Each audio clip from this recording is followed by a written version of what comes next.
ನಮಸ್ಕಾರ. ಇದು ಚೀನಿಕಾಯಿ ಖಾರದ ಕಡುಬು. ಬಾಳೆ ಎಲೆಯಲ್ಲಿ ಕಡುಬನ್ನು ಬೇಯಿಸಿದಾಗ ಬಾಳೆ ಎಲೆ ಜೊತೆ ಕಡುಬು ಇನ್ನೂ ಪರಿಮಳ ಆಗುತ್ತೆ, ಭಾಳ ರುಚಿಯಾಗುತ್ತೆ. ಇದಕ್ಕೆ ಕಾಯಿ ಚಟ್ನಿ ಅಥವಾ ಹುಣಸೆಹಣ್ಣಿನ ಗೊಜ್ಜು ಅಥವಾ ತುಪ್ಪ ಯಾವ್ದು ಬೇಕಾದ್ರೂ ನೆಂಚ್ಕೊಂಡು ತಿನ್ಬೋದು. ತುಪ್ಪ ಚೀನಿಕಾಯಿ ಕಡುಬು ಮಾಡಬೇಕಾದ್ರೆ ಯಾವಾಗಲೂ ಚೀನಿಕಾಯಿನ ಸಿಪ್ಪೆ ತೆಗೆದು ತಿರುಳು ತೆಗೆದು ಸಣ್ಣದಾಗಿ ಹೆಚ್ಚಬೇಕು. ಕೆಲವರಿಗೆ ಹೆಚ್ಚೋಕ್ಕಾಗಲ್ಲ ಅಷ್ಟು ಸಣ್ಣದಾಗಿ, ಅಂದರೆ ಕಟರಿಗೆ ಹಾಕಿದರೆ ಸರಿ. ನಾನು ನೋಡಿ ಚೀನಿಕಾಯಿನ ಸಣ್ಣದಾಗಿ ಹೆಚ್ಚಿಟ್ಕೊಂಡಿದ್ದೀನಿ.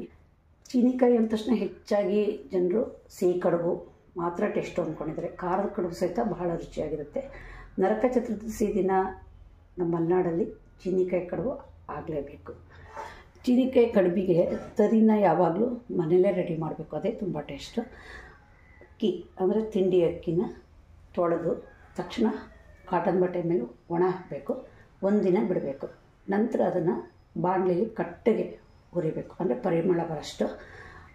ತಣ್ಣಗಾದ್ಮೇಲೆ ಮಿಕ್ಸಿಲಿ ಸಣ್ಣ ಪುಡಿ ಮಾಡಬೇಕು, ಅಂದರೆ ಒಂದು ಸ್ವಲ್ಪ ಹಿಟ್ಟಿನ ಅಂಶನೂ ಬರುತ್ತೆ, ಆದರೆ ಸಾಣಿಸ್ಬಾರ್ದು. ನಾನಿಲ್ಲಿ ನೋಡಿ ತರಿ ಮಾಡಿ ಇಟ್ಕೊಂಡಿದ್ದೀನಿ. ನಾನು ಇಡ್ಲಿಗೂ ಸಹಿತ ಇದೇ ಥರ ತರಿ ಮಾಡಿ ಇಟ್ಕೊಳ್ಳೋದು. ಚೀನಿಕಾಯಿ ಹೋಳು ಮತ್ತು ತರಿ ಅಳತೆ ಹೆಂಗಿರ್ಬೇಕಂದ್ರೆ 2.5 ಅಥವಾ 3 ಪಟ್ಟು ಹೋಳು ಇರಬೇಕು. ನಾನಿಲ್ಲಿ 3 ಪಟ್ಟು ಚೀನಿಕಾಯಿ ಹೋಳನ್ನು ತೊಗೊಂಡಿದ್ದೀನಿ. 1 ಪಟ್ಟು ರವೆ ತೊಗೊಂಡಿದ್ದೀನಿ. ರವೆ ಯಾವಾಗಲೂ ಸಣ್ಣದಾಗಿರ್ಬೇಕು, ಹಾಗಿದ್ರೆ ಮಾತ್ರ ಚೀನಿಕಾಯಿ ಹೋಳ ಜೊತೆ ರವೆ ಮಿಕ್ಸ್ ಆಗುತ್ತೆ. ಖಾರದ ಕಡುಬಿಗೆ ನಾನಿಲ್ಲಿ ಕೊತ್ತಂಬರಿ ಸೊಪ್ಪು, ಹಸಿಮೆಣಸು, ಶುಂಠಿನ ತೊಗೊಂಡಿದ್ದೀನಿ. ಈಗ ಮಿಕ್ಸಿ ಜಾರಲ್ಲಿ ಹಾಗೆ ಜರ್ರ ಅಂತ ಪುಡಿ ಮಾಡೋಣ. ನಾನು ಒಂದು ಬೌಲ್ ಇಟ್ಕೊಂಡಿದ್ದೀನಿ. ಈಗ ಕೊತ್ತಂಬರಿ ಸೊಪ್ಪು, ಶುಂಠಿ ಮತ್ತು ಹಸಿಮೆಣಸನ್ನ ಪುಡಿ ಮಾಡಿದ್ದೀನಲ್ಲ, ಅದನ್ನು ಅದಕ್ಕೆ ಹಾಕ್ತೀನಿ. ಅಂದರೆ ನೀರು ಹಾಕೋದು ಬೇಡ, ಯಾಕಂದರೆ ಕೊತ್ತಂಬರಿ ಸೊಪ್ಪಲ್ಲಿ ನೀರಿನ ಅಂಶ ಇರುತ್ತೆ. ಕಾಯಿ ಹಾಕಿದರೆ ಟೇಸ್ಟು. ನಾನಿಲ್ಲಿ 1 ಮುಷ್ಟಿ ಆಗೋಷ್ಟು ಕಾಯಿ ಹೂವನ್ನು ತಗೊಳ್ತೀನಿ. ರವೆ ಹಾಕೋಣ.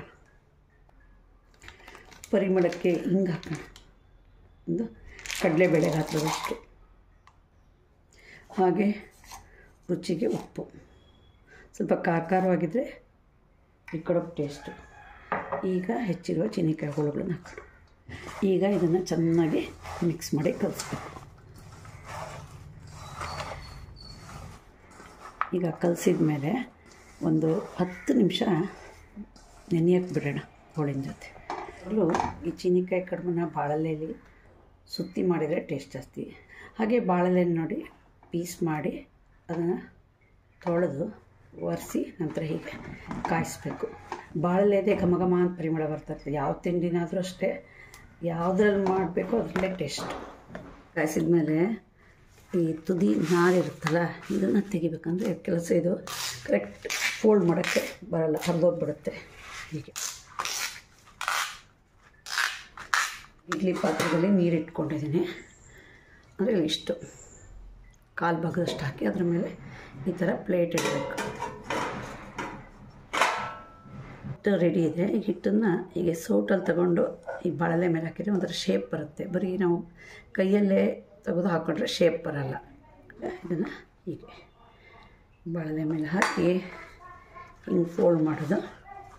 ಫೋಲ್ಡ್ ಮಾಡಿ ಹಿಂಗೆ ಸ್ವಲ್ಪ ಹಿಂಗೆ ಮಾಡೋದು, ಅಂದರೆ ಕಡುಬು ಅವಾಗ ಕ್ಲೀನಾಗಿ ಚಪ್ಪಟೆ ಆಗುತ್ತೆ. ಹೀಗೆ ಒಂದು ಫೋಲ್ಡು, ನೆಕ್ಸ್ಟ್ ಹೀಗೆ ಒಂದು ಫೋಲ್ಡು, ಹೀಗೆ ಮಾಡಿ ಇದನ್ನು ಹೀಗೆ ಇಟ್ಬಿಟ್ರೆ ಸರಿ. ತರಿ ಮತ್ತು ಚೀನಿಕಾಯಿ ಹೋಳನ್ನ ಬಾಳೆಲೆಯಲ್ಲಿ ಸುತ್ತಿ ಹಾಕಾಯ್ತು. ಇನ್ನು ಬೇಯಿಸೋ ಪಾತ್ರೆ ಇಟ್ಟಾಯಿತು. ಮುಟ್ಲ ಮುಚ್ಚಿ ಮೀಡಿಯಮ್ ಊರಲ್ಲಿ ಒಂದು 10ರಿಂದ 15 ನಿಮಿಷ ಬೇಯಿಸೋಕೆ ಇಡೋಣ. ಏಟು ಮುಟ್ಲ ತೆಗಿಯೋಣ. ನೋಡಿ ಘಮ ಘಮ ಪರಿಮಳದ ಚೀನಿಕಾಯಿ ಖಾರದ ಕಡುಬು ರೆಡಿಯಾಗಿದೆ. ಎಷ್ಟು ಚೆನ್ನಾಗಿ ಬೆಂದಿದೆ ಅಂತ.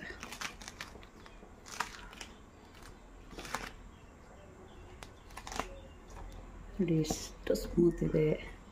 ಇದಕ್ಕೆ ಖಾರ ಇರೋದ್ರಿಂದ ತುಪ್ಪ ಹಾಕ್ಕೊಳ್ಬೇಕಾದ್ರೂ ತಿನ್ಬೋದು. ಚಟ್ನಿಯಾದ ಚೀನಿಕಾಯಿ ಖಾರದ ಕಡುಬು ಮಾಡೋದು ಹೇಗೆ ಅಂತ ನೀವು ಸೊಮ್ಮೆ ಟ್ರೈ ಮಾಡಿ ರುಚಿನ ಸೇರಿ. ನಿಮಗೆ ವಿಡಿಯೋ ಇಷ್ಟ ಆದರೆ ಲೈಕ್ ಮಾಡಿ, ಶೇರ್ ಮಾಡಿ, ಸಬ್ಸ್ಕ್ರೈಬ್ ಮಾಡಿ. ಧನ್ಯವಾದ.